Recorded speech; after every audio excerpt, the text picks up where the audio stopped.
گوجری زبان میں اپڈیٹ سنیے۔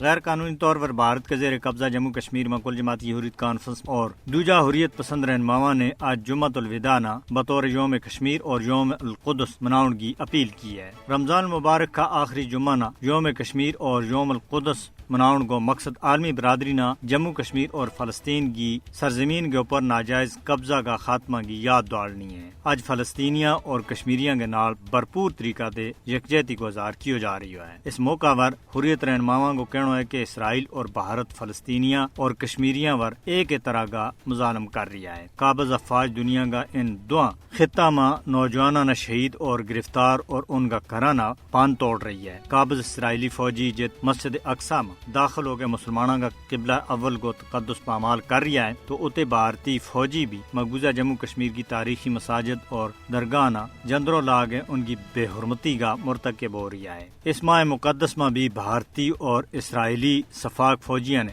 درجنہ معصومہ کو خون ڈولیا ہے۔ یہ ایک عالمی ہے کہ مقبوضہ کشمیر اور فلسطین کی عوام پچھلا 7 دہائیاں دے زیادہ عرصہ دے اپنی آزادی کا منصفانہ مقصد کے واسطے جدوجہد کر رہا ہے۔ کشمیری اور فلسطینی اقوام متحدہ کا تسلیم کیا ہوا حق خود ارادیت کو مطالبہ کر رہا ہے، جس کی وجہ سے انہوں نے نشانوں بنایا جا رہا ہے۔ بھارت اسرائیل کی طرز پر ہی کشمیریوں کی زمین اور ان کی شناخت نہ خسن کی کوشش کر رہی ہے۔ قابض بھارت اور اسرائیل مقبوضہ کشمیر اور فلسطین میں بین الاقوامی قوانین کی کھلم کھلی خلاف ورزی کر رہا ہے۔ اسی وجہ سے جمعۃ الوداع کا موقع پر آزاد کشمیر اور پاکستان سمیت پوری دنیا میں فلسطین اور مقبوضہ کشمیر کی اسرائیل اور بھارت کا جابرانہ قبضہ دے آزادی کے واسطے خصوصی دعاؤں کا اہتمام کیا جا رہی ہے۔ عالمی برادری کو فرض ہے کہ وہ مقبوضہ کشمیر اور فلسطین کا معصور عوام نہ بچاؤن کے واسطے آگے آئیں۔